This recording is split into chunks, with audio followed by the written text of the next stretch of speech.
Hi folks, welcome to the Little Nook once again. Tonight I'm going to ramble on about the Fourfold Grove and Ogham, because I do get a few questions about, what's the Fourfold Grove and is it an overlap of the Ogham? Are they connected and how do they fit together? So here I go with a bit of that. And the simplest way to put it really is that when you're using the Fourfold Grove and the Fourfold Grove tells you how to stand. The Ogham tells you what you're seeing from that stance.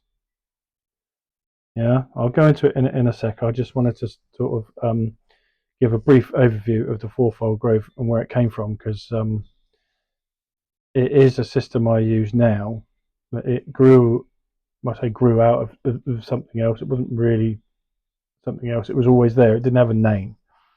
It was just shaped by my own practice that I've been doing for years, and sort of like land based and seasonal based. It was always there, really, when you think about like spring and the clarity and the rising strength of the summer, and then all the way through to that sort of deep rooted memory of winter when you're stuck indoors and it's dark at 3:30 in the afternoon, and you just feel like hibernating. And they weren't really pillars then. Nothing had a name, but it was there. And I started writing a large piece of work, a modular course of study called The Echoes of the Staves, which is where I get the name from. Uh, and Echoes of the Staves was, like I say, a modular, well, I say was, it is, it still exists. It is a modular course of learning to do with the Ogham from origins through the word kennings all the way through to the sort of more modern tree calendar aspects in it. It just sort of gets you a bit of history, a bit of background, a bit of basics, and then I work through some of my own land-based practices to tie in with that. It's a very interesting piece of work. But anyway, the Fourfold Grove, as it stands, was already part of that, and I sort of actually recognised it when I was putting all these ideas down onto paper, and that the architecture was there already.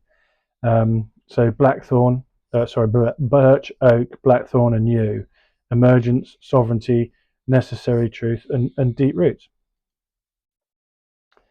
The Fourfold Grove wasn't something I constructed. It was just literally, like I said, the moment that I realised that uh, my practice that I was doing with it had a spine and a way of moving through the year that was coherent. So naming it didn't really create anything new. It just sort of revealed itself to me. So yeah, when I talk about it now, and I'm using the Fourfold Grove, I'm talking about 4 human stances and 4 ways of meeting the world. Birch with emergence, oak with sovereignty, blackthorn with necessary truth, and yew with deep roots. It's not a belief system or a dogma, it's just 4 postures that you can inhabit when life asks something of you. The Ogham is different. The Ogham is a system of 20 feda, 20 thresholds, 20 kinds of encounters. They're not predictions, it's not fortune telling, it's just 20 ways of seeing the shape of what you're meeting. Each of those feda is a doorway. Each one shows you a particular kind of movement or truth or consequence. And the way you meet that doorway depends on the stance you're standing in. And that's where it relates to the Fourfold Grove. So in that relationship, the Ogham doesn't move. The feda don't change. They're steady. They're constant. The thing that changes is you. So your stance in the Fourfold Grove, wherever you're stood, you stand in birch for emergence, oak for sovereignty, blackthorn if you're working with necessary truth, or yew if you're aiming at deep roots. That's the angle. It changes the angle at which you meet any of the 20 feda in Ogham. So if you picture it like a circle, so the inner circle is the Ogham, and you have the 20 Ogham inner circle. Outside of that is a larger circle, and at the 4 compass points you have birch, oak, blackthorn, and yew. And those are the stances. So each one of those stances can determine the encounter and shape the encounter. So let's work through them in turn. And first we're going to be studying birch, emergence. So it's beginnings, thresholds, first steps taken with honesty and curiosity in many cases. So when you're in birch and you meet a fid, any fid, the questions are going to sound like, what's emerging here? What wants to grow? What's the first honest step?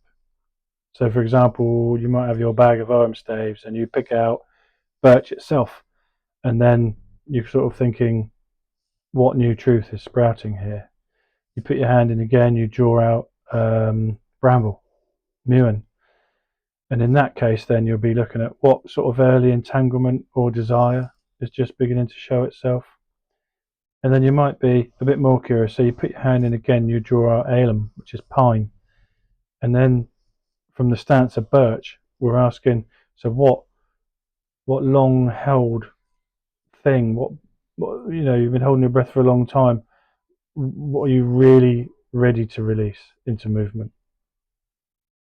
Birch isn't changing the meaning, it's just changing the angle. See? Then we can move to oak. And oak is sovereignty. And sovereignty is something I talk about a lot. But it is the stance of responsibility and choice and standing in your own centre. So when you're in oak, the questions tend to shift to what is mine to carry, where must I stand firm, and what choice is being asked of me. So if you drew out willow, oak's going to be asking, where am I being asked to take responsibility for my emotional truth? You might draw out another one, and let's just say, for argument's sake, it's poplar. And then oak is going to be asking, what resilience or flexibility must I claim as mine in this moment? So the pillar of oak there turns the Ogham into a mirror of sovereignty. We can move on then to blackthorn, the necessary truth. And blackthorn is the stance of clarity and consequence and honest seeing. So if you're stood in the stance of blackthorn, the questions become based around what truth must be faced, what illusions need to fall away, or what consequence is already in motion. So let's say, for instance, you draw loose, rowan, and then you're going to be looking at blackthorn asking, what early warning or intuition have I been ignoring? Good question. You may draw gorse, and then you're looking at what fire or agitation is revealing something I'd rather not see. So blackthorn sharpens the Ogham into a clean cutting tool. It's not about painful, it's just about being honest with yourself. Then we move on to yew.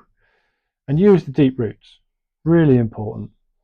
And yew there is the stance of ancestry, memory, long vision. So when you're in yew, the questions stretch out a bit, and we're thinking about longer arcs. So what is the long arc here? Maybe what endures beyond this moment, and what's the ancestral pattern beneath everything that's here? So if you were to pick out hazel, then you'd be looking at what knowledge pattern has been here with me far longer than I realised. Or you might draw elder and then be asking yourself about what old grief or what old story is ready to be witnessed and integrated into my life. And yew really deepens the Ogham into that well of memory. And that's so important. So at the end of the day, Why does any of this really matter? And I think it's, the relationship matters. It keeps the Ogham alive. It stops the work becoming mechanical or rigid. The stance you choose shapes the emotional posture or the encounter, keeps the Ogham relational, not symbolic. And it means the system can meet you wherever you are, whatever stance in life has placed you.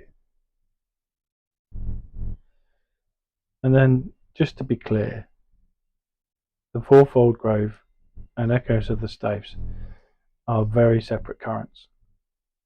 The Grove is a stance framework. Echoes of the Staves teaches the feda themselves. They echo one another, but they don't merge. Keeping them distinct protects the integrity of them both. So I hope that helps. And if this way of seeing helps you, you're welcome to walk with me as we explore each stance more deeply. And I will do. Birch, oak, blackthorn, and yew. Each one has its own way of shaping how we meet the world. And if you want to stay with this work, you are welcome to subscribe and join me for the next step. See you soon. Good night.